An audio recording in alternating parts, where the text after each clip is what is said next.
Well, you said Brown Betty, and all I could think was, whoa, Brown Betty, bam-a-lam. Bam-a-lam, whoa, Brown Betty, bam-a-lam, back-bam-a-lam. It's not a bird, it's not a plane, it's Superhero Slate. It's a modern podcast where we talk about everything that's great, like movies, TV, superheroes. It's Superhero Slate, oh yeah. Hello, everyone, and welcome to Superhero Slate, the show where we run down the latest superhero entertainment news. We love TV, movies, and superheroes, so let's talk it all out. My name is Chris Dillard. And my name is Mike Royer. Oh, and this week we're headed far from home with Spider-Man That's right. in his new trailer. Let us assemble these sweet in-game toys. No assembly required, ironically, on the package. It's very much very true.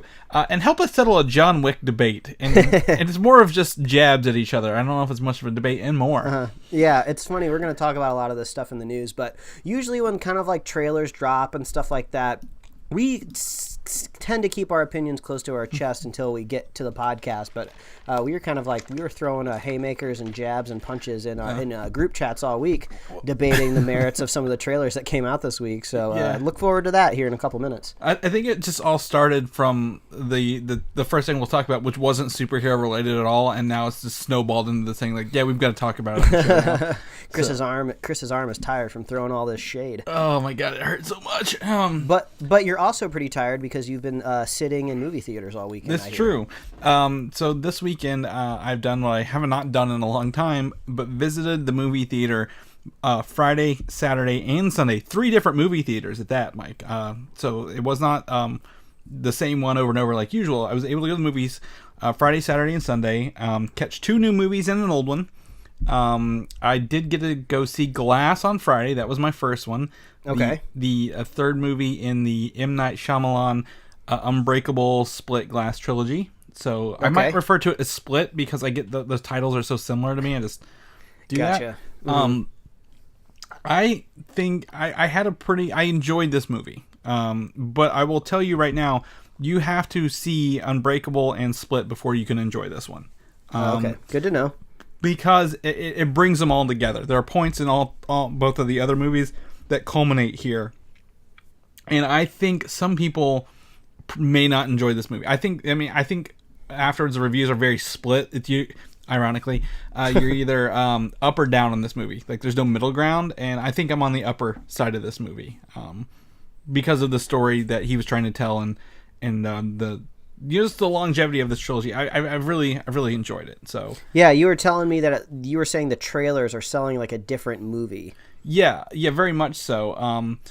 It's I without giving anything away, I will tell you that this movie is a slow starter. Okay, and that's going to be a trend across 2 of these 3 movies I'm about to talk about. Like you're going to go in and you're like, why is it dragging its feet? And then it'll pay off later.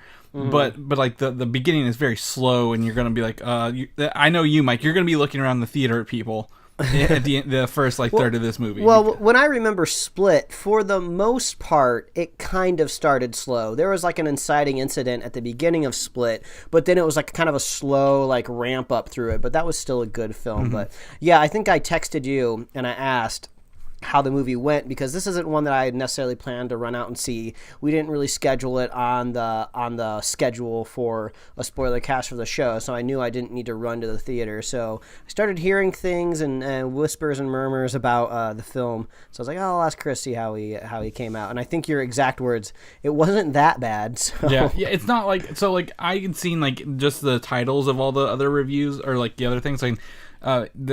Critics are very divided on this movie, and I'm like, it's not like, this is not a horrible movie. I have seen horrible movies this year, some more recently than others, and this was not a bad movie if you've seen all 3 movies. And I think the problem is Unbreakable came out like early 2000s, late 90s, and a lot of people haven't watched that, but they watched Split, which was like 2 years ago, right?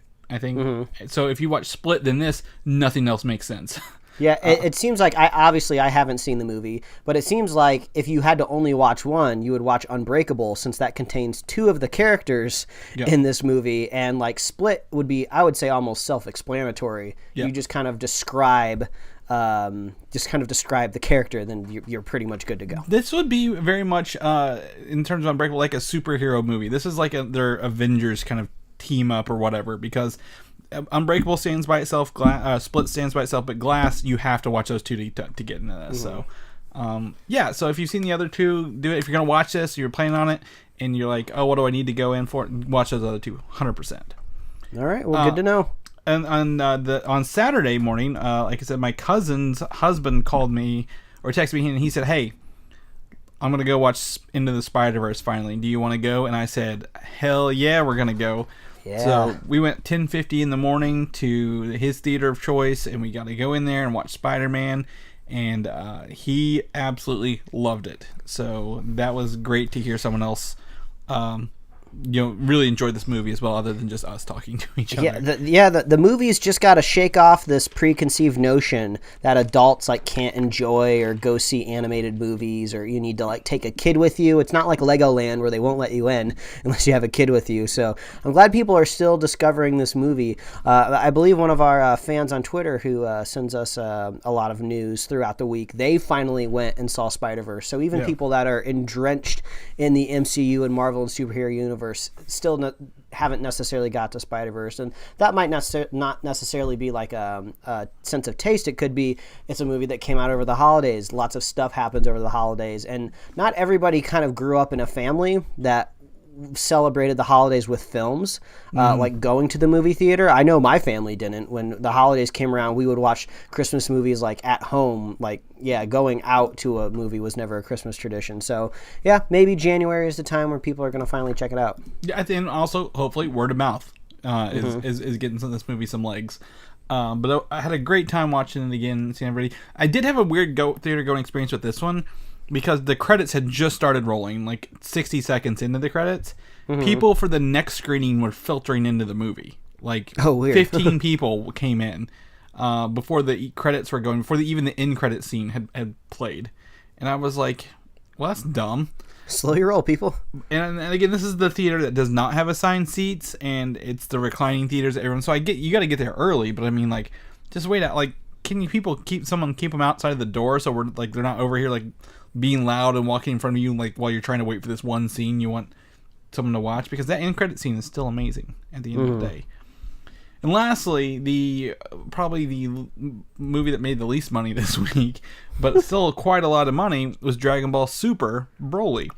So I before you get your opinions here, I think you actually would be surprised to know, I was looking it up when you were chatting about Spider-Verse, but Glass, with a $20 million budget, came in worldwide at about $89 million. So even after like all of their advertising and marketing, Glass still ended up making money for this weekend. So if I told you Glass made $89 million this weekend, you'd be surprised to find out that Dragon Ball Super Broly made $86 million. So this anime of this really long-running franchise made almost this much money this weekend as Glass did. What is the divide on that movie? What's the foreign pull on that? Well, it's funny. Glass is almost split down the middle. It seems to be sharing revenue that way. Dragon Ball Super, I would say, is about 2/3 to 1/3. So obviously 2/3 worldwide. But I am shocked. Like, I started hearing about Dragon Ball Super earlier this week, the movie Broly, on Twitter, of like people saying, oh, we're going to go check it out. I'm going to go see this movie this weekend. And I'm like, I didn't think anything of it, because every once in a while, an anime release will come to like the theaters over the weekends. I just assumed like this movie was, out already or what was going on. But when you said you were going to go see it, I was like, what is going on with this movie? And then I hear it's making money. I'm like, what is going on? Yeah. So, I'm a big fan of I grew up with the Dragon Ball, much like you grew up with Dragon Ball as well, right? Mm-hmm. I mean, yes. If you're in our age bracket, you've watched Dragon Ball. You know Dragon Ball Z. If not, you at least know the theme song at least. My cousin's husband Kyle, who I saw Spider-Verse with, he's like, oh, you're probably not into this, but we're gonna go see Dragon Ball tomorrow. I'm like, oh, buddy. You bet I'm into this, because I was just gonna catch it on like downloads later. I wasn't like, I don't need to rush out to the theater. So he had two of his buddies. They all bought tickets, so I got one next to him, and we went today and saw it. And I don't know if you're familiar with all the other Dragon Ball Z movies. during that time? I do know when Dragon Ball Z was a thing and it was putting out movies, they did have a movie for Broly, and I believe Broly was conceived in movie form. Like, he didn't show up in the normal run of the series. He showed up in the films. So Dragon Ball Super, that is it's like the redo series of like building on top of Z. And Yeah, it's then the continuation. GT didn't exist. So does that mean Broly technically doesn't exist? Because was he introduced in GT? No. So you're like half right. So in Dragon Ball Z, they had 13 movies. 3 of those movies are based on Broly, actually, because of his popularity. But any of the Dragon Ball Z movies do not exist within the canonical episodes. They are essentially just like in Japan. It's not uncommon. Like, hey, here's just a movie with your favorite characters that has nothing to do with anything. So Broly never existed technically within the Dragon Ball Z, Dragon Ball Super universe, and this movie is actually canonically set in this universe. Starting with this is the 3rd Dragon Ball Super movie. The first 2 were like Resurrection F, which was a Frieza, and then the God of Destruction one. And then now this one, because the show is wrapped up in Japan for right now, and then this movie comes out after that. So this is our first canonical introduction of Broly, and changes a little bit around, but he's just a really strong dude, and you know him if you see him. He's really big and buff and has green spiky hair. Yeah, I guess they really like the big buff dudes. Yeah, because he is essentially a Saiyan like Goku and Vegeta, but like the other movies, every Dragon Ball movie has a very slow start. The first half of it drags its feet, and then all the production money goes into the fight scenes. And this is no different than that. It drags its feet, telling the history of the Dragon Ball universe for a while, actually. And then when they get to the fight scenes, you see where that money went, Mike. Like, this is not what you're watching on TV. You would never see these scenes in TV. Like, that is how polished and like intricate they are, and it's really wild. And it's a really good time. Now, if you're a Dragon Ball fan or a closet Dragon Ball fan, I know we have some of those out there. You can probably wait till it comes out. They'll probably turn this into the first season of the new show whenever Super's done and the next show comes out. But I mean, either way, I had a really good time. This is the first time I got to see a Dragon Ball movie in theater after growing up with it for so long. So it's a really weird time to see this resurrection of anime and superheroes and be able to proudly wear that on your shoulder, because I remember when we were younger, like you didn't get to do that. You were kind of ostracized if you were like you liked anything like this. So it's very interesting, and I think I had a good time. I think it's a good movie, and I want to see more of these, hopefully, which they'll probably make after this made that much money. Well, I'm very surprised that it's making... I guess this is what happens in January. January is like this weird, wild world of a month now, where it seems like this is where weird movies go, but then also they put Glass out in January, and this random anime, and then Netflix is putting out like actual films on their platform. I saw a trailer for this movie called I.O., which it seems to be some sort of science fiction film that has Falcon in it from the MCU. I can't think of the actor's name off the top of my head, but he's in it. He's like co-starring along with it. Anthony Mackie, that's right. But just to also put that there, Dragon Ball Super Broly has been out for about a month in foreign territories. I don't want it to be like, this is not the worldwide release of this. This is the American English dub of this version is coming out this weekend. So. Yeah, just for us weebs over here in the States. But a fun term that you might like to know, Chris, there's a term in anime called Sakuga, Sakuga. I may have pronounced it wrong. Oh, I thought you were saying I may have just made that up. No, a Sakuga or Sakuga or something. But it's the term that refers to like when you're watching an anime, then all of a sudden you notice they put a lot more effort into a scene. You know, they're animating it. They're probably animating it on 1s or 2s instead of how they normally animate, which is on like 3s or just a still picture with narration over the top of it. So yeah, I actually follow I follow a Twitter account. I don't remember the handle of it off the top of my head, but they only share GIFs of really highly polished sections of like anime shows and TVs on there. So every once in a while I'll be scrolling through my Twitter and I'll see like some sort of amazing like fight scene or something that was very delicately animated. So yeah, I guess that's what happens when you get a Dragon Ball movie with a big budget. Like, we got plenty of time to make a lot of Sakuga at the end of this movie. Yeah, definitely.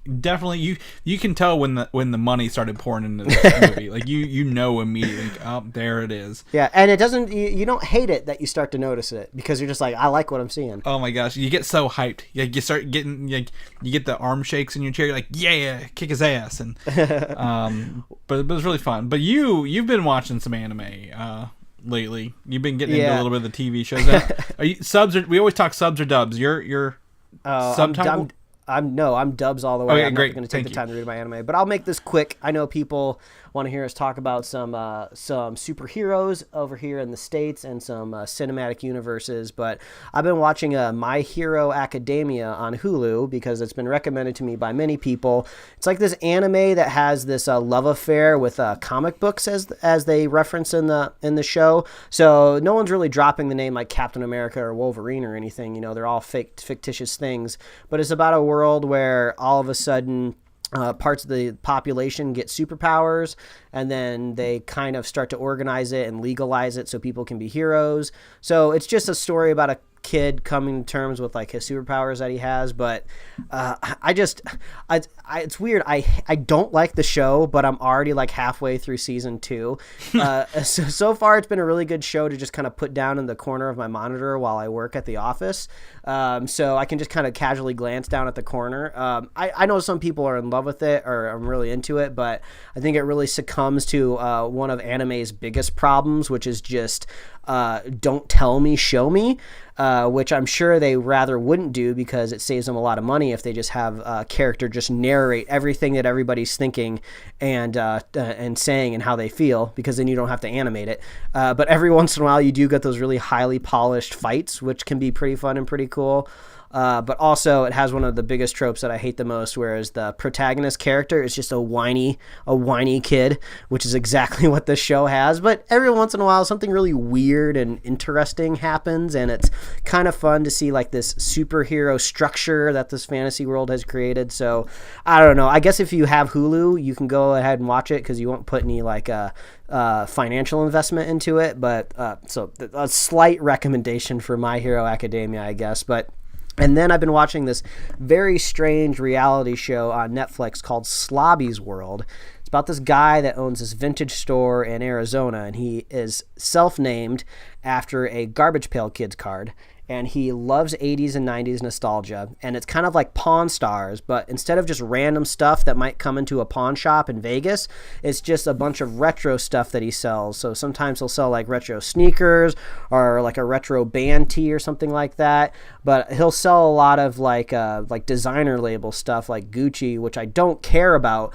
The fun part about this show is just watching really dumb hype beasts come in and spend like $130 on a single t-shirt, or spend $1,000 on like a jacket or something like that that's vintage that he picked from somebody's garage or something like that. And so I would only recommend this show if you just want to judge dumb people that throw their money away on, like, you know how Macklemore in the song Thrift Shop says people are dumb for spending, I think it's $60 for a t-shirt. I think that's his exact line. Yeah, people are dumb for spending $60. I think that's in this show people are spending 4, 5, 6 times more than that on t-shirts, and it's a world that I don't understand.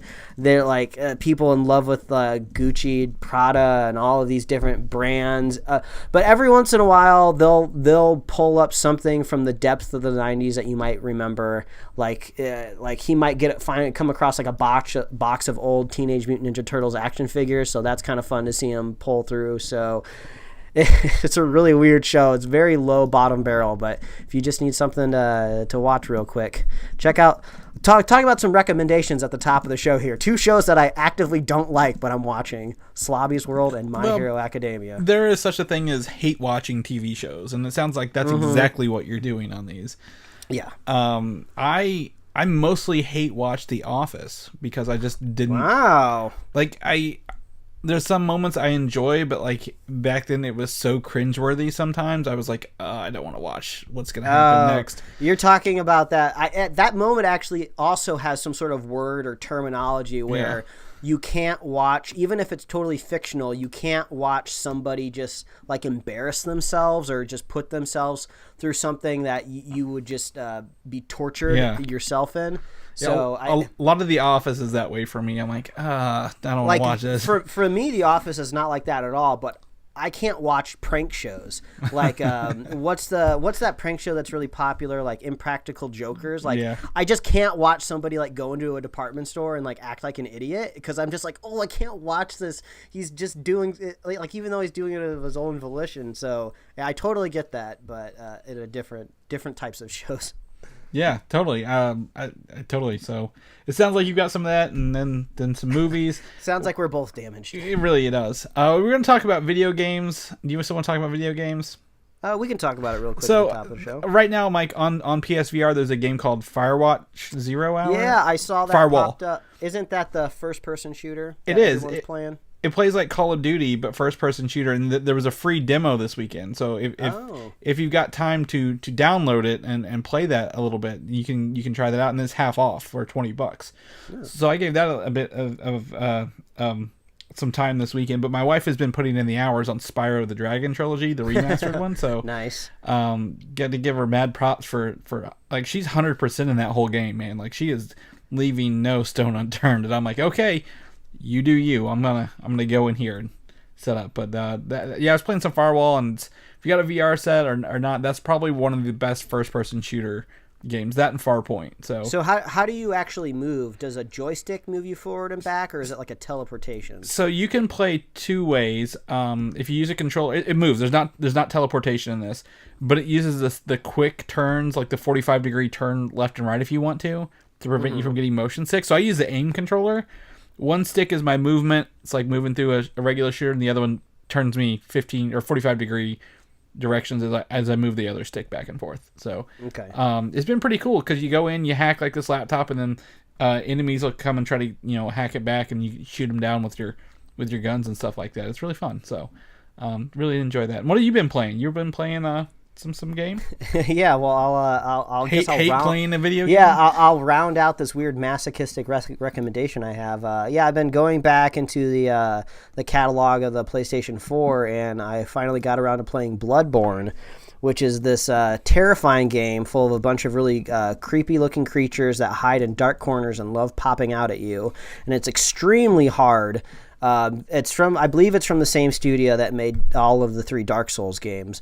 But as I'm aware, Dark Souls is a very defensive-based game where you put up your shield, you dodge, you hit, you get in there when you can to get a slice, and then you back up. But Bloodborne is really pushing you forward. It really wants you to fight and get as much critical damage as you can out of enemies. But that's extra terrifying because that means it actively wants you to run into danger, which can be pretty scary when you're in an all-new area that you've never seen before. But there's tons of trial and error. You die all the time in this game, which is literally like a mechanic of the game. You die, you come back, and you redo the same area you're just in. But since you've already died 30 times in the same hallway, you know exactly where all the enemies are going to pop out. So it makes it a little bit easier, but it is weirdly addictive. I keep dying. I've wanted to just like throw the game out the window so many times, but I keep playing it. So there's my 3 recommendations: Slobby's World, My Hero Academia, and Bloodborne. Weird hodgepodge of hate yourself. And I liked my stuff, so whichever one you want to take.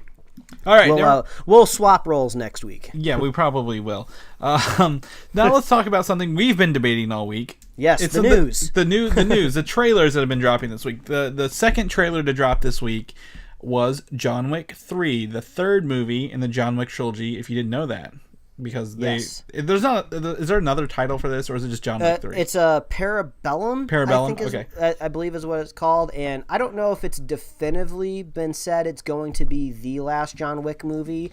I have a feeling there could be more movies maybe in this world, but I think maybe this is kind of John Wick's Keanu Reeves period statement of this franchise. I know that there's a spin-off TV show coming, right? Yeah, I think they'll expand on the universe a little bit more, but I think Keanu Reeves will be done with it after this one. Okay, not 100% sure. Well, I'm not seeing that anywhere, so maybe they'll keep going with it. But the third trailer or the first trailer for the third movie, there we go, got it, came out this week, and Mike says John Wick is cooler than Spider-Man. I'm reading the notes verbatim right now, and this argument ends the podcast as we know. So good job, good night, guys. Everybody have a good week. Just in the sense of the Spider-Man trailer, which we will be talking about next, came out the same week as this trailer, and even though I 100% want to see Spider-Man Far From Home, and there's a very good chance that this Spider-Man movie will be my very favorite movie of the year, just like Homecoming was my favorite movie the year it came out. I was just more hyped about the John Wick 3 trailer. You know, we finally get our first trailer of like the last movie in this trilogy. It's badass. John Wick unloads like an AK-47 in a room, and then he's out of bullets, so he just throws the empty gun at somebody's face. It was super awesome and super cool. The whole kind of thing that springs John Wick in the action in this first movie is his wife or possibly girlfriend dies. I don't quite remember. No, the dog dies. Well, the dog does die, but the wife dies first, and then he's left with the dog, which is a gift from his wife, and then some punks kill the dog, and that's the last straw. That's the straw that breaks the camel's back, basically. So it's fun to think that this trilogy started with the death of a dog, and then at the end of this trailer, there's like two dogs that like kick ass. So I thought that was kind of like a cool connecting back to the beginning of the trilogy. But it just looked really fun. This is like a really solid action franchise. It's not like perfect. It's not like the high end of cinema, but if you just want really awesome action movies, I think John Wick is really cool, and I'm very confident that this trilogy is going to go down in history like alongside of all of these other awesome classic action movies that we have, like, you know, like the likes of like Die Hard or any Arnold Schwarzenegger movie or like Rambo or anything like that. You know, there's like I was just a wee lad, a boy, when I was watching those movies growing up, and I'm sure there's like a 10-year-old out there right now who's like watching John Wick and he's like, these are the best movies I've ever seen in my life. So big ups to John Wick 3 and everybody at Chris, because he says he doesn't like the John Wick movies. So no. Go at him. Like, go at him. He's put words in my mouth. So to me, I don't think anyone new is enjoying these movies as much as you think they are. I think people who enjoy the old ones, like you said about, really enjoy this, because I've had people message me this week, superfan Jim, who also sent in his Super Bowl recipe for macho cheese dip. His typo made it sound even better because it was supposed to be nacho cheese dip. But you can eat your macho cheese dip while watching your John Wick movies. I really like the first one. I do not dig the second one nearly as much, and we've talked about this before. It's just a preference to me. I just don't think the sequel elevated it that much overall. Now, mind you, I do like the first one, but I know my dad, my uncles like the John Wick movies, so I think people who are, like you mentioned, very familiar or have like nostalgic feelings towards those older movies, like you mentioned, like the early 90s, late 80s action films, really digging this stuff. And you know, you just don't expect Keanu Reeves to be this badass at this point in his life. He just oozes badass. But Chris, I think you're going to need to eat some of that macho nacho cheese dip, and then you'll get, just get a little bit more macho-ness inside of you, and you'll just be so driven to watch the John Wick trilogy. I mean, I watched the movies. I'm not saying I hate it and like you're a horrible person for watching it. I'm just not as hyped as you and probably other people are for this third one at the end of the day. Well, I have a great question that I'd like to put out there to our listeners, and also I guess you, if you want, if I even wanted your input. I'm Chris. just not even going to listen now. I'm not a listener. But as we transition into the Spider-Man Far From Home news, I asked a critical question on our group chat over the week. Could a bullet kill Spider-Man? I was just curious how invulnerable he is to bullets. And then after I asked the question, I realized I remembered a classic comic book cover where the Punisher is on the front of it and he has Spider-Man in his crosshairs. So I don't actually remember exactly what happens in that comic book. But it seems that we've come to the conclusion that a bullet could very well kill Spider-Man if it connected with him. So my question is, could John Wick kill Spider-Man if he really wanted to? If Spider-Man and John Wick were up against each other, who would win? Ooh. And I think that is a very fun thought exercise. You'd obviously have to strip all the morality out of it because they're both good guys for the most part. So, but if they were just in a cage match, as long as John Wick had a gun and Spider-Man could have all of his webs and everything else that he wanted, it'd be interesting to see what would happen. I think Spider-Man in a cage match, because you specifically said this, in a cage match, I think Spider-Man could, because he could get the high ground and whip him. I mean, it's a possibility, but it just takes one bullet. So that's why I'm leaning towards the gun. All right. As you guys know, now you heard it. Mike's faith is in bullets, and mine is in Spider-Man. Well, he's Far From Home, in our first trailer this year. Finally, we've been waiting on this like a month, haven't we, for the Far From Home trailer? We thought we were going to get this before Spider-Verse. Yep, and we did. It came and went, and we got an Endgame trailer, and then this was shown at Brazil Comic-Con late last year, so we knew a bunch of it. And then we ended up with 2 versions of this trailer, Mike. Did you get a chance to watch the international version as well? Yeah, I watched the international one, which just seems to be almost the same thing, with just like maybe 1 or 2 different cuts of a different scene. The first 30 seconds are both different on them. Oh, yeah, I forgot there's like a thing where he's like checking his luggage. Yeah, so the first one, so the regular trailer starts off with Spider-Man going to the homeless shelter with Aunt May, and Happy Hogan showing up and going off to Europe for everything, and he doesn't want to be Spider-Man. Well, the second one shows that Aunt May packed a Spider-Man suit for him. So it sounds like she's very cool with him being Spider-Man now in this one. But at the end of the day, we get to see some really cool villain suits. But Mysterio to me is still this biggest win in this, Mike. Like, we're going to talk about the other things, but the biggest win is we get the fishbowl helmet. And Marvel and the MCU and whoever decided to do this, and we may give the credit to Kevin Feige, they went all in. They didn't hold back at all on this character. He looks exactly like Mysterio. I suppose maybe the facial features could change under that helmet throughout the comic books, but yeah, that suit was almost dead on. I was surprised, and it was really cool to see him actually move in the trailer. Like Mysterio, he plays a lot of mind games. He could technically be a character that just sits down in a chair and could still fight a hero. You know, he doesn't necessarily have to be up and moving around. So it was interesting to kind of see him doing these like kind of these energy type blasts and fighting these other villains that we'll be talking about here in a minute. But I guess the question that I have is like, I want to know like where these powers come from. You know, what's the origin of the suit? You know, is this going to be some sort of like magically imbued stuff that's maybe going to connect into like the Doctor Strange type of world? You know, I just hope they have like a fun, interesting explanation of how you explain the origin of Mysterio, you know? Exactly. And why does it appear that he is a good guy for a little bit in this movie? Because he is fighting the water elemental, or Hydro Man, as we'll talk about. Yeah, people have been really running with that one line where he said, "You don't want any part of this," and he's fighting these other villains. I've seen a lot of people say like, "Oh, he's conjuring these bad guys so he can look like a hero." I've heard some people say that like, "Oh, maybe he's in debt to these other villains and he can't pay, so he's like fighting them." I don't really know what's going on, but there is a part of the trailer where you do see like a movie. Not a movie, like a news on the TV, and there's like a little scrolling bar. And I'm sure I could have Googled it, and someone else would have translated it already, but I just put it into the Italian to English translation, and I believe it said something along the lines of like, "Mystery Man fights villains in Venice canals." It was actually very easy to translate, which makes me think whoever wanted to put it up on there just typed it in English and then translated it to Italian, and then put it in the VFX reel. So, yeah, so I don't know if like this, they call it him Mysterious Man or Mystery Man. Who is this Mystery Man? So maybe he's new on the scene. He's not necessarily an established hero that's been set, which makes sense. I mean, Jake Gyllenhaal definitely speaks without an accent, so he's not like this is not his roots. So you may be bringing up a great point here, because I think what happens is this is the second trailer. We have more Nick Fury in our MCU trailers this year than we've ever had before. Yes. Because he has taken over Captain Marvel. He has taken over this. I really enjoy the scene where he tranks Ned, and then the shot where they're in the canals in the boat, because I love that dark spy feel that Nick Fury gives some of these scenes. It feels very Winter Soldier-y, and I love that.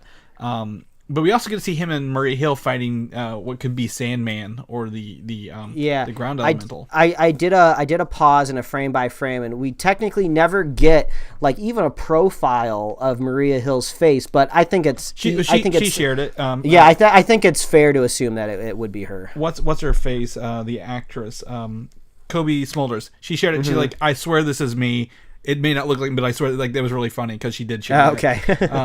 But also, not to be too nitpicky on this trailer, not nitpicky, but like details. When Mysterio says you don't want any of this, that's actually the scene that lines up with the Sandman scene because the background is the deserted building kind of thing. Okay. Rather than the canals. Anyway, we get to see Spider-Man in 2 new suits. We get his little stealth suit. And everything, but I think S.H.I.E.L.D. brings Mysterio in with them. Is why I was gonna say he doesn't have an accent. Like, he could be working with. You think of the S.H.I.E.L.D. agent? Why is S.H.I.E.L.D. here? Where does this take place in the MCU? People are asking these questions, but I'm not gonna dig into that because I don't really care because I think this is still gonna be a fun movie to watch. But we get to see some different elementals, is what I've been calling them. But now they may be a combination of these older Marvel elementals and Spider-Man villains. Because if you look in the trailer, there are license plates and boat tags that tell you different issues. And the first one is the Sandman. The license plate is 463, which is Amazing Spider-Man number 4 in 1963, which was Sandman's introduction, right? The Molten Man, right after it, was called Spider-Man number 28 from 1965 in September, which lines up with the Molten Man's first appearance. And lastly, Hydro Man first appeared in Spider-Man number 212, which is on the boat behind Ned in one of the scenes. So they are really digging into this, like they are like pulling things out of like Spider-Man to slap in here to say, hey, people who love Easter eggs, here are some Easter eggs for you. So. Yeah, and I kind of wonder maybe how quickly these elemental creatures might be vanquished because, in my opinion, I think they'll make for some cool, interesting fights, but I think their kind of visual appeal might kind of diminish pretty quickly because it's just figures of like a silhouette of a human, but just made out of different things. Yeah. And like, there's only so many creative, fun ways to fight that. So I think maybe it could just be like a first, second act thing, and they kind of get those out of the way, and then we see the real Mysterio come forward, possibly. Exactly. So we're missing one air elemental if they do all 4 air elementals, which could be the storm on the bridge we talked about. But I think very much so that these are all just like little snippets, little battles before we get to the big climax of Spider-Man versus Mysterio, obviously. Yeah. And everyone will be happy because I saw a lot of actuallys out there on the internet when this trailer ran because everyone was just like, oh, who are these other villains that we're seeing in the trailer? And then people were like, oh, that's definitely Hydro Man. That's Hydro Man. That's Hydro Man for sure. Because if you were like me and you grew up on the 90s animated Spider-Man television show, there was a very specific episode where we do get to see a man made of water, goes by Hydro Man. But I think it's burned into a lot of our brains because the opening credits of the Spider-Man cartoon show has a clip of Hydro Man in it. So every single week that you watch Spider-Man, you saw like a little clip of Hydro Man jumping at Spider-Man and like splashing into the ground. So everybody like knew exactly who that guy was. And I even went and found like the episode like on Daily Motion and I watched it and I was like, oh, I'm doing my research. Then I see some people coming in going, actually it's the Elementals, and not you specifically. Right. I'm not making fun of you, but this was in like Twitter threads. And I'm just happy to report everybody was right. Yeah. It seems to be like a mixture of 2 things, which we've seen kind of Marvel do stuff like this before where they don't have to go specifically to the canon, but it's not like we're going to get 20 Spider-Man movies and eventually they'll get around to Hydro Man and the Elementals. It just kind of makes sense. If you're going to do one, just go ahead and fold them into each other. You know? Yeah, the only one I'm worried about is the Sandman because he is such a larger character overall in Spider-Man's roster compared to Molten Man and Hydro Man. That, that's why I think they're kind of mixing these together. But after the Sandman we got in, 2008, I don't think it would be funny if this Sandman also just coincidentally killed Uncle Ben. Like, oh yeah, I went to New York once and I killed an old guy. He's like, oh, that was my uncle. Yeah, he choked on a rock. That's what it was. Yeah. But so there's some Spider-Man stuff. This trailer, I really like this trailer. I mean, again, I liked it better than John Wick. Because I'm excited to see Spider-Man back in the fold, Mike. He has been in a movie every year. Tom Holland is knocking it out of the park as this, and I'm just very excited to see this movie that can maybe technically the first post in-game movie flow a little bit, maybe build this new universe out a little bit more, depending on what it looks like at the end of it. Yeah, so. Surprise, surprise! Tom Holland did not die. For good. He didn't? Oh my gosh, and how are they going to sell all these toys in Avengers Endgame, Mike? Oh, nice segue. Because we are less than 100 days from Avengers Endgame, by the way. We are in double digits now. Which I think we might be like 99 or 98 by now. It's like I think it's close to like 97 or 96. Whenever they did this 100 days video or whatever. But toys from this thing are on sale in other countries now. Like you can go walk in the store, pick up in-game toys officially. And Mike saw these on his Instagram feed, so he said it's okay to put them in here. So the first and foremost, we get to see these little standalone action figures, which we had to talk about before the show. They're little, I think these are 6-inch figures. Their arms move up and down, their heads rotate back and forth, and their legs kick out a little bit. They're not very articulated. They're very much for little children. And what's really interesting is if you look, so we get a look at Captain America, which looks like his regular Winter Soldier attire, maybe. Yeah, this looks like they just reprinted an older toy. Exactly. Thor, however, gets a new white suit that we've seen leaks of for a very long time. This is kind of like the space suit that they've been talking about. Quantum Realm suit, probably. But the two on the left and right are Iron Spider and Black Panther. Now, what's interesting about these is they've included little stickers that say from Infinity War and from Black Panther the movie on them. Oh, yeah, I see that right there. So even though they're marketed with the same Avengers title, it doesn't say Endgame on it. They're very much like, oh yeah, this is the character from Infinity War. It's like, hey, just because you saw a Far From Home trailer where Tom Holland is alive, and just because we put his toy out right next to these other Avengers in brand new suits, it doesn't mean that he's going to be in the movie. He could be dead. You don't know. Yeah, exactly. He's not wearing the Iron Spider suit in Far From Home. Yeah, explain that away. You can't. You can't. And then Black Panther, of course, with his Oscar push, and a lot of characters, and a lot of people loving the Black Panther action figures, they get one of those as well, which is really cool. Mm-hmm. So I think the biggest thing here is the Thor takeaway. Next up, we get to see the back of these boxes, which you get to collect the whole sets here. We get a good look at Ronin.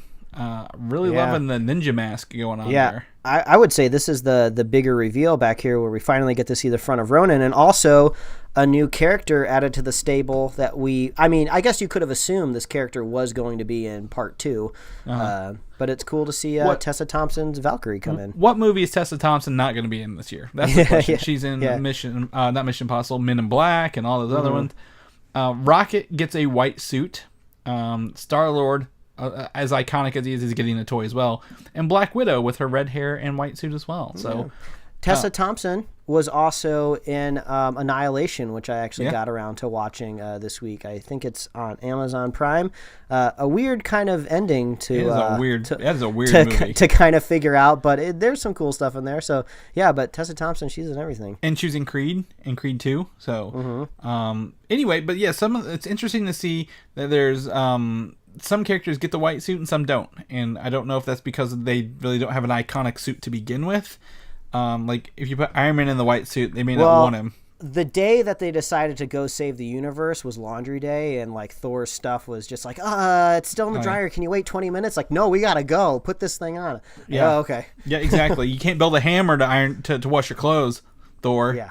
Got to deal with that. So yeah, we get to see Valkyrie and Star-Lord in this. Black Widow back to the red hair. I'm excited to see that. Also, the last thing is that these articulating figures that me and Mike are talking about, like, they're going to make the regular action figures that we buy as kids.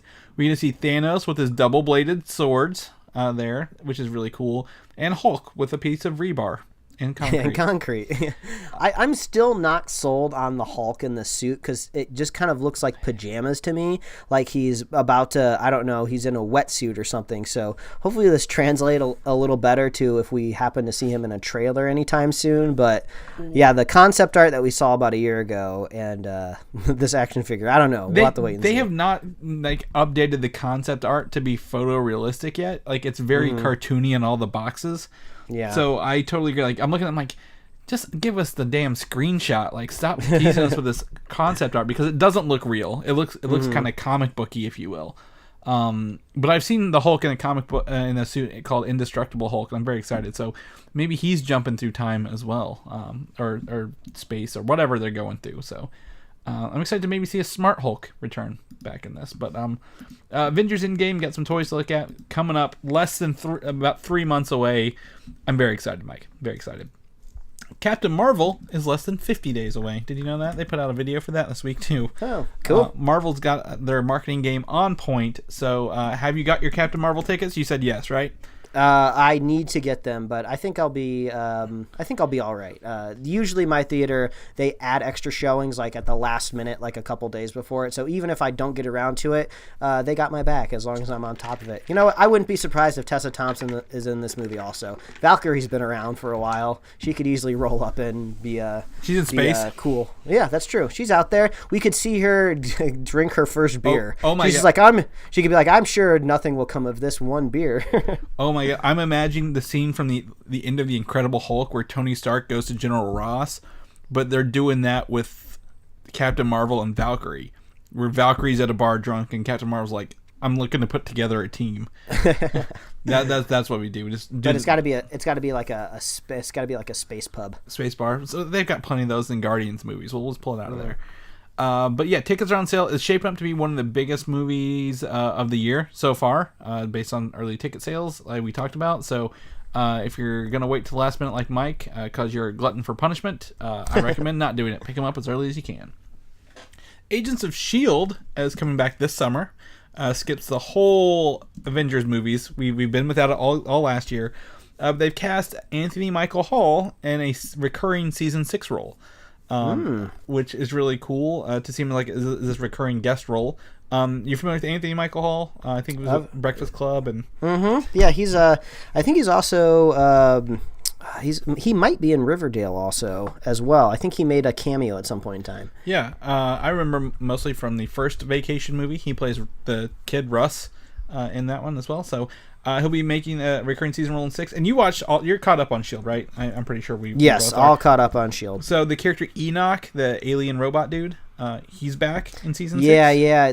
He's like kind of like the all-knowing weirdo that kind of time travels, but not really. Yeah, he just waits for a very long time, it seems like. And one of Agent May's S.H.I.E.L.D. friends, who's on like a handful of episodes, is back. So I don't know. I'm excited to see where this goes. They're probably not going to market this until probably after Endgame is out. So we've got a little bit of a wait, but season 6 and 7 are on the horizon on ABC, so we'll be able to watch those. However, our eyes in the summer may be turned a little closer to the Disney Plus shows from Marvel. And I've got 4 of them here we're going to talk about. We've talked about them a little bit last week. 4. So the Vision and Scarlet Witch show will focus on them settling in the suburbs and Scarlet Witch attempting to give Vision a soul, in which something goes terribly wrong. So it reminds me of that. What was that? That the Tom 2015 King run. Yeah, the Tom King Vision run. Yep, Yeah, except with more Scarlet Witch. I mean that's not surprising considering it seems like, if we're gonna make these one-off series, what's like the most popular comic book run of recent? Oh, well, let's maybe dive into that a little. I want to say that was like an award-winning show too. Like that's like the best reason to pull that up because it won so many awards. Eisner Award for best run. No, that's the writer. Either way, yeah. So I mean that'd be interesting in my book. That's not the way I thought they'd go, and that's okay with me if they can pull this off. There was also, we've talked a little bit about them developing a Hawkeye show in the future as well, with Clint training Kate Bishop, the Young Avengers Hawkeye. So, and that kind of also goes into the same methodology of, if you're making a Hawkeye TV show, maybe you pull from Matt Fraction's really popular run as of recent. So, yeah, exactly. that makes sense. And that would be a good way for them to use Hawkeye more than like wait until you can find a movie to put him in, because you kind of just feel like you're shoehorning him in a couple movies here and there. And yeah, can we put Hawkeye in this movie? I don't know. Will his bow and arrow actually do anything? Yeah. Can we send him to space with Thor? No. Can we put him in Black Panther? Wakanda? No. I mean, I guess that kind of makes sense if you think about it, because somebody is going to be permanently dead after Endgame. I mean, just look at the themes that they're building up to, and even like the title of the movie is called Endgame. Hawkeye's coming back. I have a feeling his family's dead, so he really wants revenge. So it would make sense that maybe Hawkeye would survive, because if he's trying to sacrifice all this to bring his family back to life, you would want to see Hawkeye reunited with his family and kind of go off into the sunset, you know? And this would give him a chance to train a younger actress to take up that role later as well. And in the movie wise, he'd go live with his family and actually be retired for once. You know, it's really funny. The part of Age of Ultron I hate the most is the farm scene, and I really don't like that they gave Hawkeye a family and they slowed the whole movie down for this really weird bit at the barn. But I do kind of like the idea that if we're stuck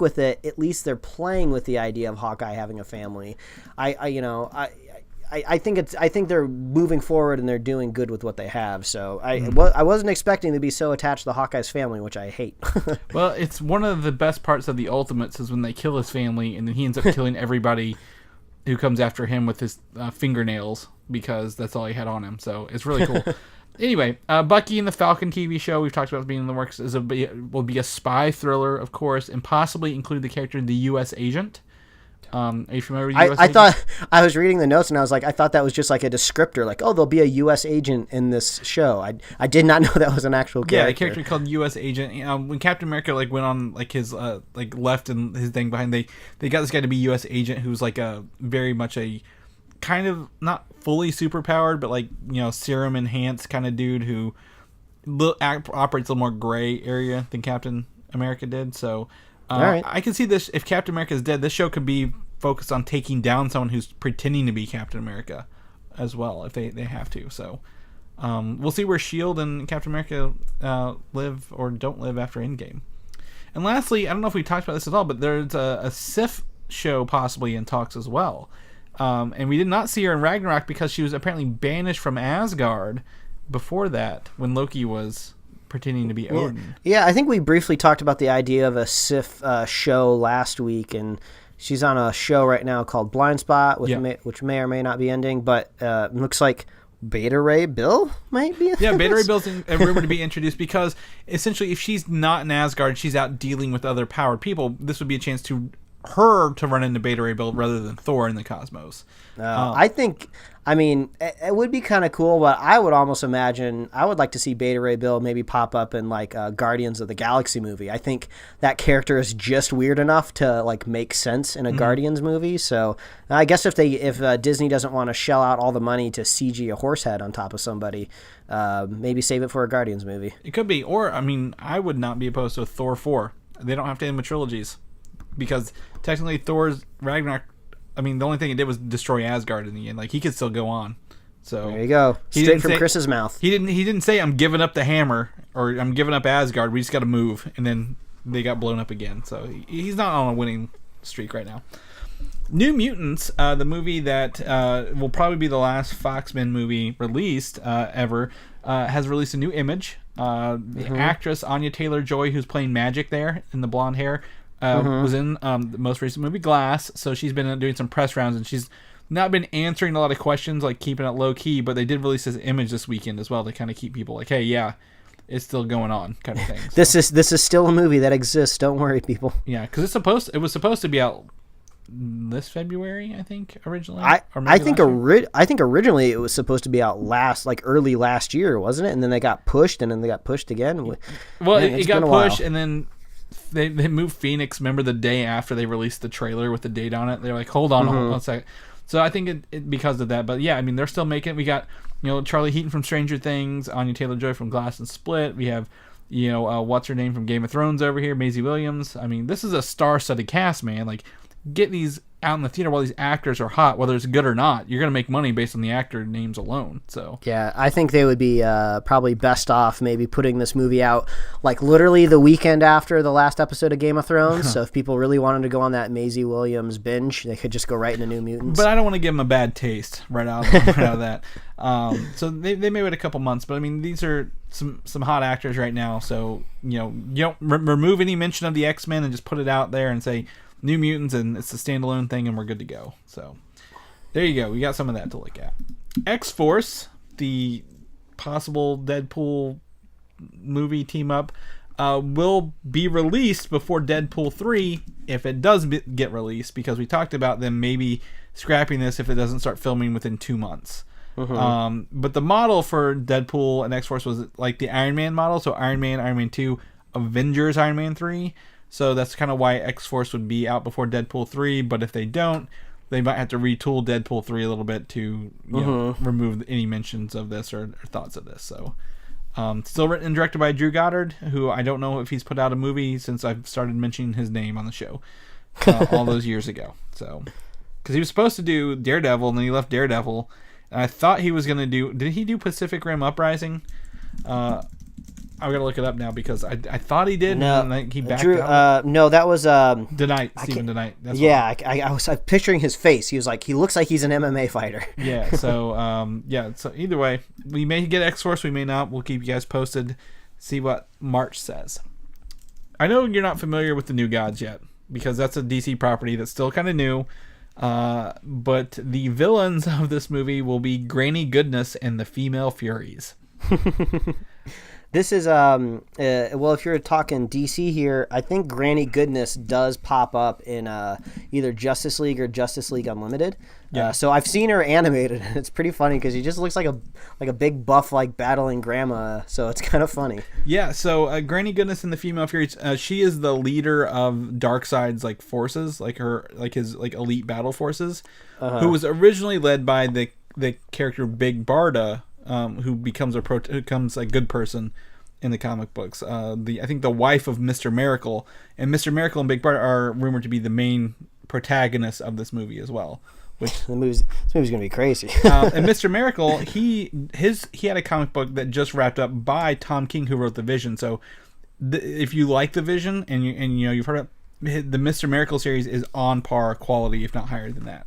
Wow. With The Vision. So all jokes aside, but you mentioned that they're pulling very new comic book properties that are popular in the movies.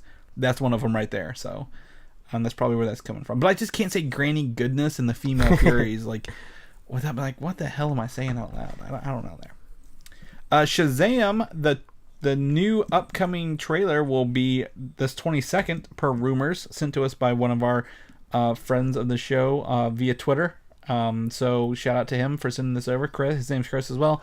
We are overdue for this trailer, Mike. We got a new TV spot right today that you saw. Yeah, I was really confused because I woke up to news, I think in my feed of, there's a new Shazam trailer. I went and checked it out, and it was only like 50 seconds long.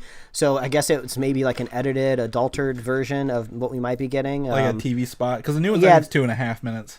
Yeah, there wasn't a whole lot going on there. There was some new funny moments, but there was a cool scene where he kind of, as a kid, jumps off the top of a building and then says Shazam, gets struck by lightning, turns into the Shazam, and then he kind of like flies off, and it kind of gave me kind of Man of Steel vibes before Man of Steel came out, and the trailers were really cool for Man of Steel before I actually went and saw the movie.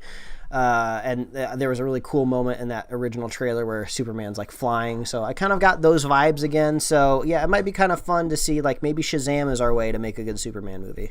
Yeah. So I've been asking a lot of people, I'm like, I'm very excited to see Shazam in April. And like, they think it looks awful. And I was like, last time we talked about this, everyone thought Aquaman trailer looked awful and Shazam looked good. So this is going to be a very interesting box office to watch on this one. Yeah, I do hope they get a new song for the trailer because they were using that same kind of remixed version of Kendrick Lamar's Humble on this like TV spot that I watched this morning. So I hope they at least licensed a different song for this second trailer. Stop scraping the barrel for that same song. I want to see less montage of him learning his powers and more of him actually using his powers. Yeah, because he's jumping up off a half pipe to get some height and vertical leap. Well, whatever. You're not doing me anything. I want to see you fight and use your powers other than just goofing off. So maybe we'll get to see some more Dr. Savannah in this upcoming one. But either way, we'll know Tuesday. We'll be talking about it next week.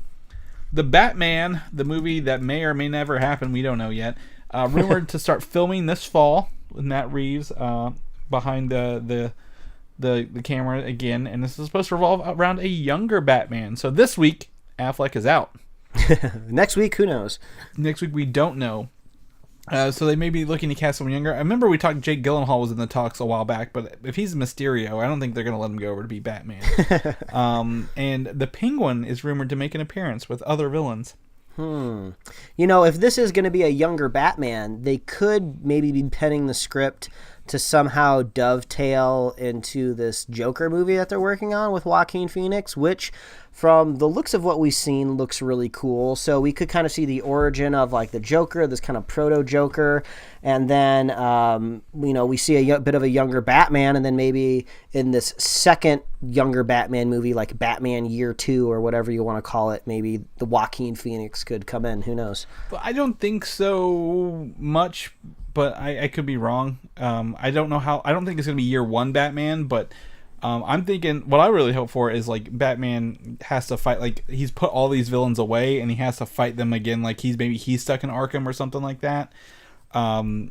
Like some of those other the Arkham games we played, that'd be pretty cool to see that. Or the Spider-Man game where all the villains start breaking out. Exactly. Josh Gad is making a big approach to play Penguin. He like really wants to play Penguin, so if you want a Josh Gad version, maybe write your senators. I don't know. But apparently Penguin was going to be in Birds of Prey, but they replaced him with Black Mask so they could use him in the Batman movie instead. So Ewan McGregor got his Black Mask role because Penguin was kicked out of that. So there you go. All right. Batman. Bloodshot. We've talked about Bloodshot on and off for a couple years now. And are you familiar with the character?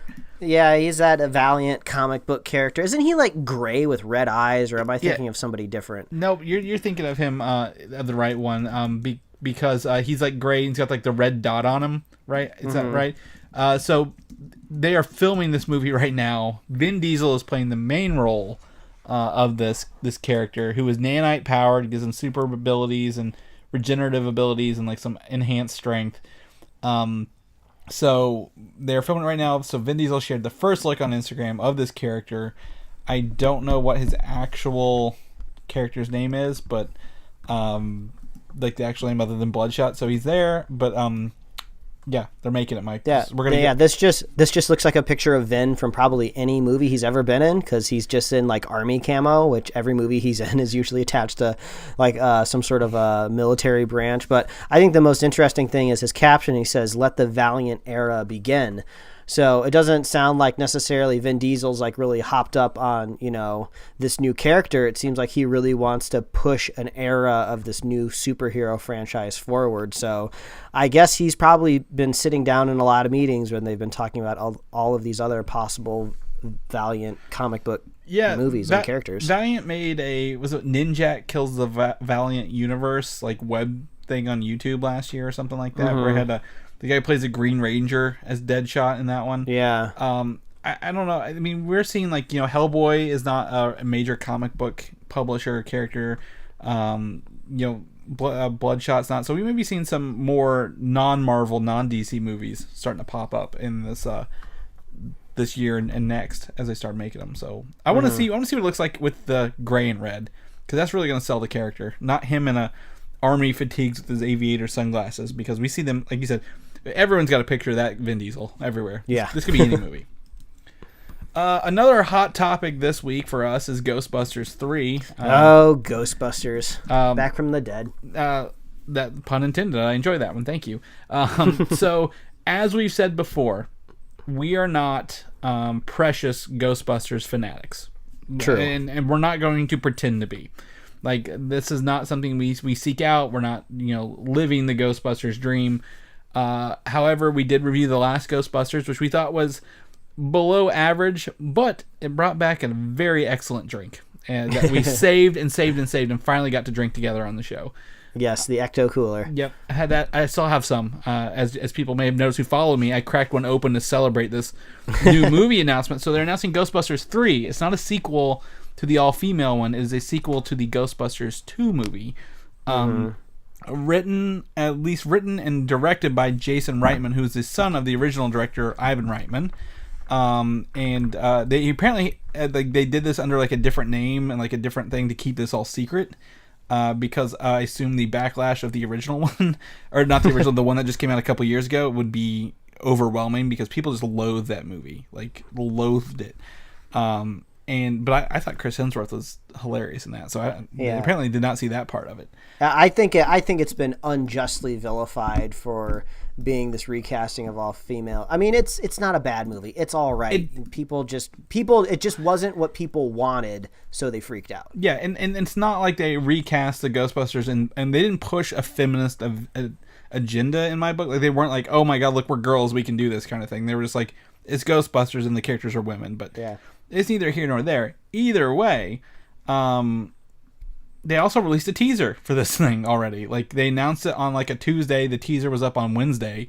And while you're not too sold on it, I just think it feels like the original Ghostbusters to me. Like the feeling of this, like the spooky sky, the old barn, the lightning. It feels like those old, like the ghosts they kind of portrayed in the original 2 movies. Yeah, they're using like the similar sound effects of when like those proton packs like charge, like the boing noise. And it feels like, I guess, I don't know, like a more 80s effects look to it. Like they didn't over push the ghost into like new, like, oh, look at all our fancy CGI ghosts that we can do now.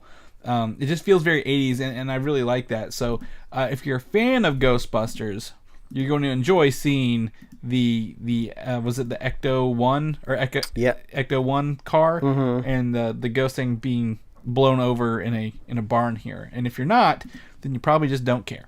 It's one of the two. And I think Mike's on the don't care thing, if I remember correctly. Yeah, I mean, like, great, Jason Reitman's directing it, who was the son of the original director. But I don't know, like, all the components just physically can't come back together. Like, we don't have all of the actors anymore. Some of the actors have literally gone crazy. There's a chance that some of them are old enough and they just don't care and they might phone it in. So, I mean, hopefully Reitman can just just whip it all together. It would be fun to see what could happen, but I really don't think people are going to get what they really want out of this movie. That's my opinion, but I'm just glad I'm not like a gigantic Ghostbusters fan, because I don't really care what happens either way. I don't know what you think people want out of this movie other than just to pretend the other one didn't happen, I think, is what they really want. And to me, I mean, I don't care what they do with it. I mean, I'll probably go watch it. I just want more Ecto Cooler. At the end of the day, just give us the Ecto Cooler, and you know what? We're going to be happy.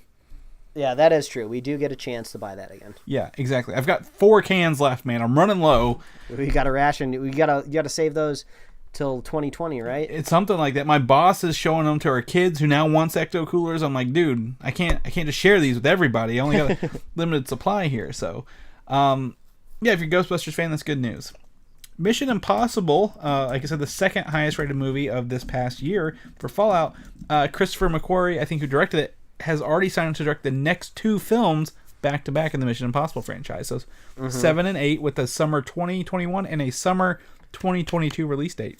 Yeah, and I believe they said when this second movie that he's going to direct comes out, I think Tom Cruise is going to be in his 60s technically. Wow. When that comes out. So I've heard a lot of people saying that the reason that they're filming these back-to-back and using the same director as Fallout, that I think they're actually going to try to close up the Mission Impossible franchise. Well, I guess not the franchise, but with Ethan Hunt possibly. So I loved Fallout. I just went and I saw it at a discount theater with like really crappy seats, with the theater only like a third full.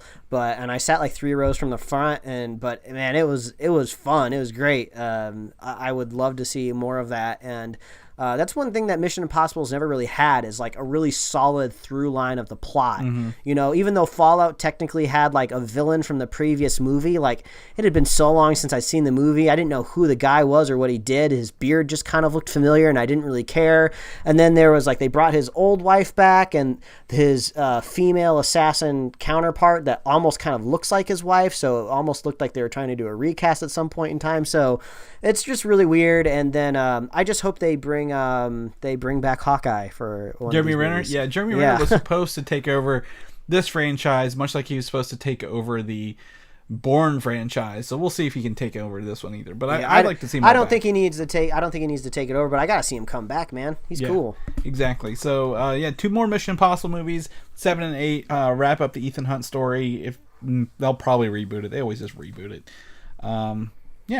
Game of Thrones had a preview after we got off the air last week, showing and confirming April 14th, 2019 for Game of Thrones this year to start off. Those are going to be some busy Sundays for us, because we always record our podcast on Sundays, and we're going to need to make sure that we don't have too many late recordings, because the earth is going to stand still when those last 6 episodes air. And I think one of the producers or one of the executives at HBO have said, like, prepare yourself. Each of these episodes in this last season are like cinema movie quality. It's just going to be like you're watching like an epic Lord of the Rings kind of like every week. So I'm so on board. I'm so ready. It's so cool that they took this year to like really build up. I mean, this is going to be extremely satisfying, but I am a little bit worried, just like how I was a little bit worried when the finale of Breaking Bad was coming up, because I was so invested in that show. I loved everything about it. It was a nearly perfect piece of entertainment. And I was like, they got to stick this landing, and they did it. So I hope Game of Thrones can do it too. Yeah, and what's great about this is it's only 6 episodes, Mike. You don't have to wait 10 weeks to get the whole thing wrapped up. So they're going to give it to you in 6 weeks. So by the end of May, you'll know what happened and who took the Iron Throne, Mike. I bet it's that fat kid who reads in the library all the time. Okay. Yeah. As you can tell, I'm not a Game of Thrones person. Lastly, and this is interesting, Pokemon. We have Detective Pikachu coming up, but Legendary is supposedly working on a live-action adaptation of Pokemon Red and Blue. Red and Blue also not just video games, but they're also a manga, like that you read, like anime stuff. And it's supposed to be like a Rocky-esque narrative about an underdog making his way towards the top, exploring the Kanto region in the first generation of Pokemon. So it makes me think, are they just burying the lead? And like it just seems like it's going to be Ash Ketchum. Like he is the Pokemon boy. That's only in the animated cartoon show. Now in the games and the manga, there's a character they just call Red. Like that's his generic name is Red, and he is doing it. It is his story. He's not Ash Ketchum at all. Like there's no big Pikachu. So I could see them choosing this guy and giving him the nickname Red throughout the whole movie, just because. Are they going to do like the Dark Knight Rises, where we don't know Joseph Gordon-Levitt is Robin until the end of the movie? Oh, so what's your nickname? Oh, people like to call me Ash. You can just call me Ash. No, because Red and Ash are 2 entirely different characters. Ash is very like he's like the Goku of Pokemon. He's like, I want to fight. I want to fight everything. Then give me that Ash Ketchum. I don't know. I feel I've got too much of a bad taste of them trying to cast actors that represent that anime stuff. But either way, to me, what I'm thinking is here, they got all these Pokemon models they built for Detective Pikachu, and like, hey, let's turn these into a movie. We've already got all the CGI built for them, so let's put them in another movie while we got them good. So, yeah, we might start seeing more live-action Pokemon movies if, hopefully, Detective Pikachu is a hit, not a I think not a miss. Detective Pikachu is going to make a buttload of money. Obviously, it's going to make a ton of money overseas. I think it could do pretty good domestically, too.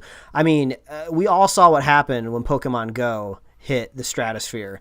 That just took off like a lightning bolt. So I can only imagine what the fan base of Pokemon is going to do when they finally have like a live action movie that they can go see in theaters. That's not just like an anime film that got kind of ported over here and dubbed. So yeah, I think it'll be a surprise of how much money it makes. Probably, yeah. Pokemon always makes money, man. They always do. And I think, isn't this like the first Nintendo movie since the Super Mario Brothers? So yeah, it's kind of weird because everybody just assumes Pokemon is Nintendo, which it kind of is, but technically isn't it like so what's it called? Game Freak owns it and does it, but Nintendo I think owns a lot of stake in it because they funded all the stuff to begin with. So but yeah, so Pokemon. And that's how we wrap up our show for the week, Mike. With more, we started with anime, we ended with anime, and that's the way the cookie crumbles. So, if people want to know what you're up to this week, Mike, and where can they follow you at? Well, they can follow me at Mike Royer Design on Instagram and Twitter, and you can read my webcomics at pickledcomics.com. Chris, people want to catch up with you. Where can they find you? You can find me on Twitter at Valdan, Valdan, or Instagram, Valdan87. You can also head over to Comic UI, which I've probably not been posting a lot this week because I've been literally sitting in front of this computer transferring by hand every one of our episodes for the past 4 years over. So hopefully I can start posting some more original content, but I am just drained. So. You are a god amongst men, Chris. Well, because of all this work I'm doing, I want you to tell people where they can find this at, because I don't want people to not know where it is. Well, that is very easy to do. Like every week, please visit superheroslate.com. That is the best place to find all the avenues we host our little show here, and to get our awesome show notes. So if you want to check out those screenshots of those action figures and see the first look at Valkyrie, or see these weird pajama suits that I don't know how I feel, or if you want to see the link to that international trailer for Far From Home, you didn't even know there's an international trailer. We got that all in our show notes over at superheroslate.com. And you can find us on Apple Podcasts, YouTube, Google Podcast, Spotify, Podbean, TuneIn, Stitcher, iHeartRadio. You can like us on Facebook, follow us on Twitter and Instagram, and you can get merch at superheroslate.com/store. We love hearing from you. Super thanks to Jim out there for sending in his nacho cheese dip recipe. Macho cheese dip recipe. So we love the commercials during the Super Bowl and the trailers, and we will be talking about those here just within a couple of weeks. 2 weeks. So if you have any yummy Super Bowl snacks that you want to share with us, let us know. We love hearing from you. Leave us a comment in YouTube. Send us an email. Add us on Twitter. We love hearing from you. And if you're a fan of the show and you want to help us and support us, all you got to do is review the show and share the show with a friend and share the show with a buddy. And we will be here every week. And it sounds like next week we're going to be talking about that Shazam trailer. That's right. Every week. And guess what, Mike? I'll see you next week, dickwad. Bye, everybody. Thanks for listening, and don't forget to subscribe. All right. Cool. All great news. Hopefully we'll have some new listeners this week.